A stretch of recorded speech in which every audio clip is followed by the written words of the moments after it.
but he didn't shoot. But he told me on the 12th, he said they are gathering more and more people. They're coming in by the hundreds every day. North Vietnamese. He said when they begin to line up and they've got their bridge units and their young troops, their cannon fodder in the very front, they are going to be getting ready to attack the underbelly of Saigon. And I said, how long will it take them? He said 7 days, probably 7 days. So that was on the 12th of March. One, I was happy that I hadn't been killed, shot, but it was just a meaningful day. I knew I had some sighs of relief when I finally got into bed that night. The problem we had in Camp Tunnel is that we had people who had seen the war and were in the middle of the war. We were living in the battlefield. We knew the realities. That wasn't the case in Saigon. They were living in a crystal tower. They thought there'd be a negotiated peace. They thought the North Vietnamese would come in close to Saigon and sue for peace. And we said, that is not happening. Polgar was our chief of station. So he came down to see my boss, Jim Delaney. He said, knock off all this doomsday reporting. I promise you there'll be a negotiated peace. And we were behind Delaney and said, no, he's not. No, he's not. But Delaney said he would do what he could, but he couldn't ignore the facts. I was sending out more and more reports that were more doomsday, and to Jim Delaney's great credit, he never dampened my language. I was talking about how dire it was, how unable the Arvin was in the South to defend himself, and also the rumors I was getting from Hong and from Hayes about some of the other generals.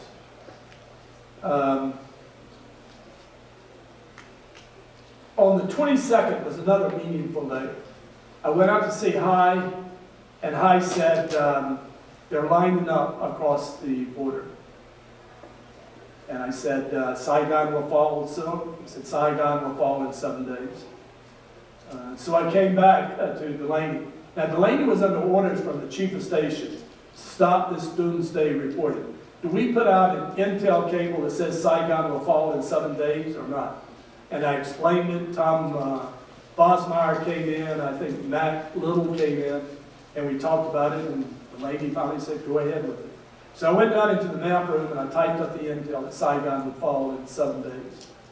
And we sent it out. Expected to get a whole rash of criticism from Saigon. Nothing. In my intelligence career, I got two 20s. When you send out an intelligence report, it's graded. And at that time, you got, if it wasn't December, not December, you get a 0. If it's sort of ground, marketplace gossip, you get a 1. If it was sort of getting to where you wanted it to go, it was a 5. Most of the intel reports are 5s. If it was really cutting new ground, you got a 10. If the commander-in-chief read it, or if it was a policy-decided intel, you got a 20. I got 2 20s in my career. One was that cable I sent out saying Saigon would fall in 7 days. Because in fact, Saigon did fall in 7 days. Hai was right, exactly. So we decided in the Delta, since the end, we had forecast the end. And do we stand behind it? And if we do, what's our next job? That was to identify the agents who had worked for the CIA for a long period of time and to get them out, because they would certainly be killed when the North Vietnamese and the VC came to power. So we first chore was to identify the kill, and that was difficult, because we decided, all right, no camp managers, no compound managers, no guards, and a lot of us had developed close relationship with our guards, including me and Noy. Read about the book, read about my close relationship with Noy. And then we got down to the people who deserved to be let out. And it was about 120, 125. So it was getting on, that took some time getting those people, getting them identified, getting them corralled in a place where we could pluck them, get them out. And we had 3 choices about where to take these people. One was Tan Son Nhut, but that was sort of a non-starter because Tan Son Nhut was the airfield right next to Saigon, and that's sort of carrying them right in at the bullseye. There was an island called Phuc Loc off the southern coast of Vietnam. We could take them there. It was isolated, but they had water. So we sent some water down in helicopters. And the third was just take them out to sea and try and talk our way onto a Navy ship. So as it got down, but then we had to get some kind of word from Saigon, because the last word from Saigon is no evacuation from Vietnam. We will not facilitate any evacuation of South, well, it was going on, but from Ambassador Martin's office and from Hogarth's office, no evacuation. So we sent Glenn Roosevelt up north. We're down to about 6 of us. Sent Glenn Roosevelt up to Saigon to try and get something that we could use later as they were putting the noose around our neck, giving us some justification for getting rid of these people that we were collecting. So he went and saw Jacobson, who was an aide to Martin, and he said, we've got our kip and we're gonna start getting them out. Jacobson said, you can't do that. And Glenn went on to say something like, well, we have to. And Jacobson, who was intent on doing something like that, he didn't want another problem. He had enough. He said, well, good luck with that. So we took that as authorization from Saigon to get our kip out. So word came back. I had for that, for this final 2 days, a good friend of mine, George Taylor. He is the guy that I worked the most with in Laos. So George Taylor was not only a good friend, but he was an Air America pilot. So the 28th, see, Glenn Roosevelt goes to Saigon. He gets Jacobson to say something. So on the 28th, he called down to Delaney and said, this is what Jacobson said. He said, good luck with our evacuation. So I was out with George at the airfield, and we took off, and we went to Chowdak. Somebody did it, Chowdak. Went to Chowdak, and we picked those people up. Telling them when we picked up, we carried them to Tanzania, because we didn't want word to get out. When in fact, what we did is we took off to the sea. Because if we couldn't talk ourselves on there, then we were going to go down to Fuqua. So we got out, and George went on the guard net and asked any Navy ship that was available to take on some evacuees, and the USS Vancouver cut out. But there were Navy ships as far as you could see. The South China Sea was filthy with the U.S. Navy, and the Vancouver began steaming out. It's got a landing pad on the back.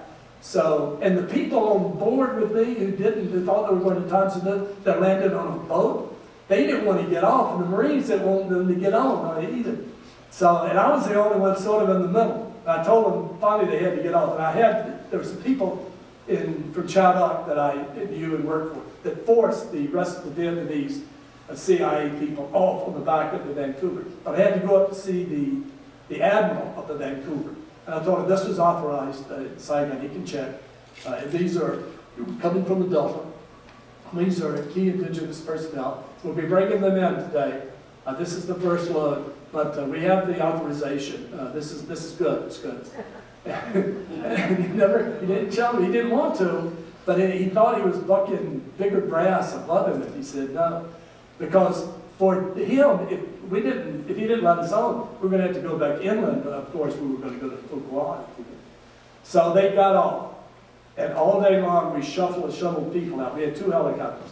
At the end, I wanted George to land on top of the officers' quarters where we lived in Kanto, to land on the roof with his helicopter, so that if we had to bail over the course of the night, we could just climb to the helicopter and do it like a prison break or something.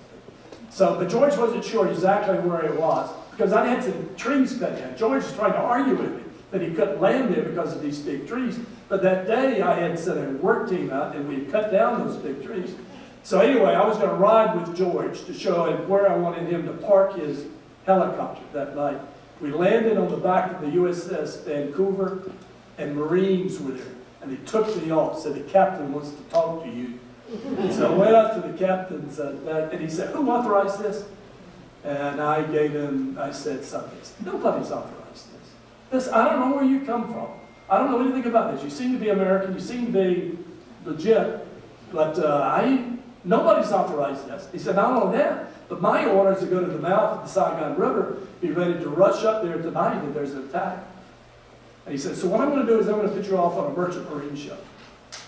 So he did. He used some of his lighters and put me on a merchant marine ship, and we were docked about, where's the port? We were docked somewhere there. Well, you can see the star at the bottom. And they took us over to the Pioneer Contender, an empty merchant marine ship just sitting at anchor. So I got on with my 117 KIP, and the captain didn't want to see us. Who are you? And he had been mobbed once or twice as Captain Fink. He said, I can't handle that. I can't handle you people.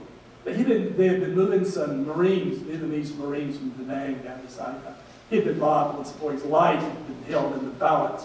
And now more Vietnamese, he didn't like it at all. And I said, Captain, you can't imagine how bad this day has been for me. Nobody has wanted me. Even the people I brought out here didn't want me. Another thing, too, is that when I was going down to put the people on these landing craft, carry a Pioneer Contender.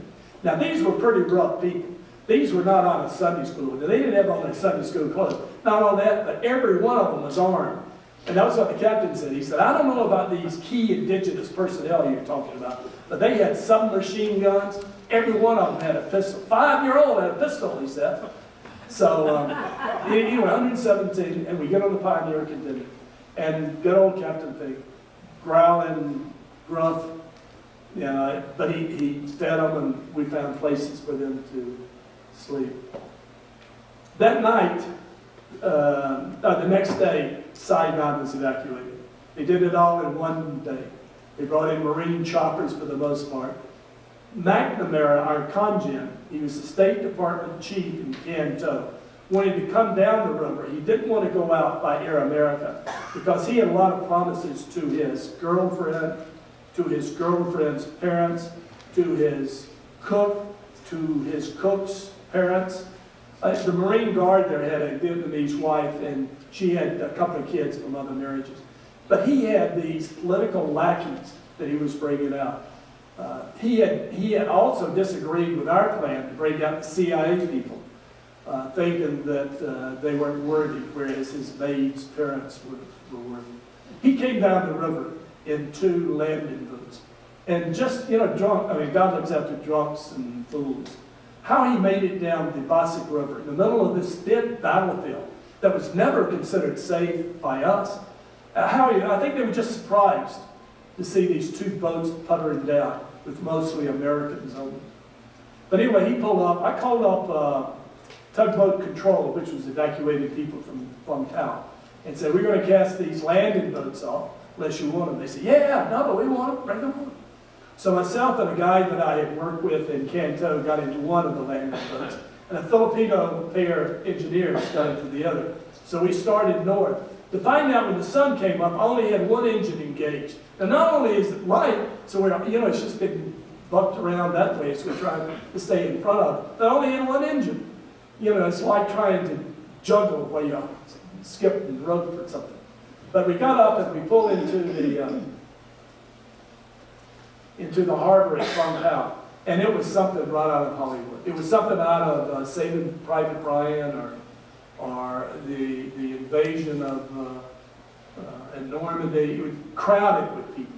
There were people in boats. There were people holding on to wood, trying to get on the few freighters that were still taking on people. They were taking most of them from the pier here, which was on the east side of the harbor, and that's where they had planned to use the landing boats I brought down. But in fact, they had brought down some barges from Saigon, so they were bringing people out. But there was a whale. As you pulled in, it was sort of a captured place anyway. It's sort of a cove with the harbor.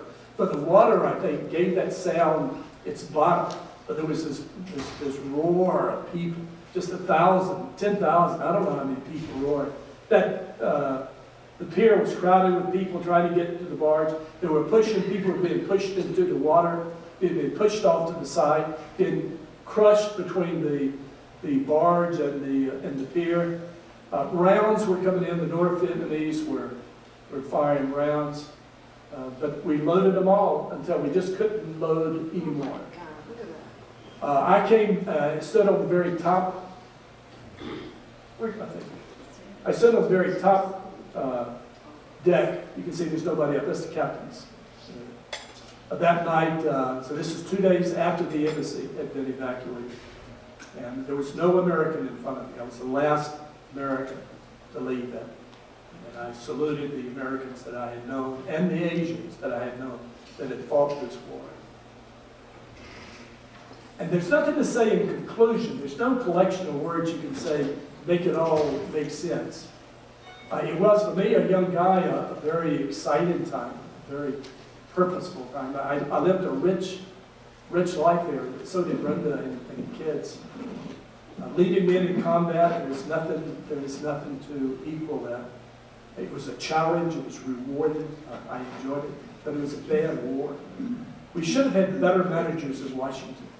Somebody should have shot Harriman and shot McNamara. That's they should not have had a bullets. If they ignore the advice of Ike and go on with their crazy concoction, no surprise. Sort of a side note, 2 days after Saigon, 2 days after Saigon fell, when I was leaving, Hyde called his wife into his office in Canton. He had not left when he had opportunity, and said he had no choice but to commit suicide. So he went into the next room, and there was a bang, And out of the 7th Division, General Hyde's aide came in that next morning, and he had died of poison. So Hyde and Hung both committed suicide. So in all the examples I saw of duty, honor, and country in Vietnam, I've dedicated the book to Hyde and Hung. You have any questions? Microphone's in. Can I interrupt for just 1 second? Al Chenner, who gets our speakers and on the election committee, I wanted to speak and I forgot to let him speak. So give him just a couple of minutes. Oh, sure. You were shot up, right?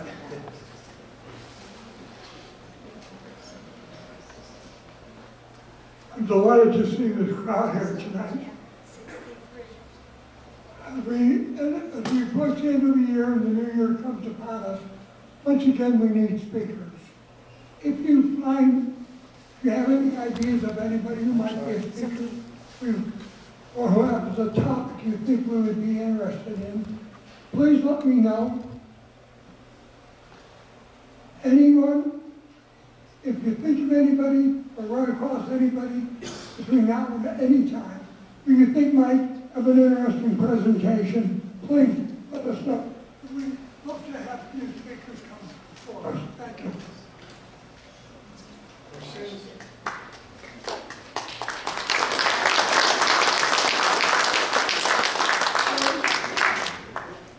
Give me a question. Tell me a joke. Give me your opinion of Vietnam. Did my comments make any difference? Right into close. Staff Sergeant William Topper, the 16th Special Operations Inspector. Yes, sir. Why didn't you have the gunships there, sir? Gunships where? 16th SOS out of Ubon, Thailand. Why weren't they over with you? We didn't have any, we had Air America that worked for us. Are you talking about Laos or Vietnam? I'm talking about the United States Air Force, 16th Special Operations, C-130 gunships. Why weren't they there with you? They were. As a matter of fact, but we had acrimonious relationships with the Spectres and the Spookies. I'll take that as a... They had their rules of engagement which applied to Vietnam, did not apply to the war that we were fighting. I'll give you an example of that. We had two tanks, North Vietnamese tanks, coming up Skyline. They were on a road. And we had heard them. They'd been shooting us. It was a foggy morning. We called up a Spectre. He could get a visual heat image of the two tanks, but he couldn't shoot because he didn't have a visual. And we said, our lives are here at stake. Shoot your gun. And they never did. They left us. That's heartbreaking. Yes, sir. But I don't mean to disparage the Air Force. The reason that we were so successful against the North Vietnamese and Laos, you're asking for speakers. Brenda and I just came back from a transatlantic cruise. I delivered 6 lectures on a variety of subjects. CIA, but also talked in great length about the secret war. in CIA. And I talked about CIA. Brenda was also worked for the agency.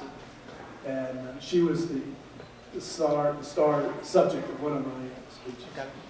But listen, I've got some books here. If you like them, good for Christmas gifts. Good for Christmas gifts. One more, $25, I'll be glad to one sign. more question, please. Yes, sir. What happened to the commercial ship that was filled to the rafters with all the Vietnamese refugees? Did you go to the Philippines, or where did you land them? The Pioneer contender landed stopped in Manila to drop me off. Thank you very much. Another interesting thing, Brenda now is in Taiwan. She's in an old army housing development. And everybody there had husbands in Vietnam. So when there was eyeball sighting of the guy, they would get a message in, he's safe, he's on the Blue Ridge or whatever. Well, everybody was getting notified their husbands were safe, except Miss Brenda. Now she knew that I was in charge, I was working with the Military South side guy. A guy named Jim Lewis was in charge north. He had been captured or he had disappeared. So they were saying, maybe it's not so good for old Jim. So they started this 24/7 watch with Brenda. She said they were just driving her batty. I mean, they were all basket cases. And she just knew I'd come back. And so many times I've come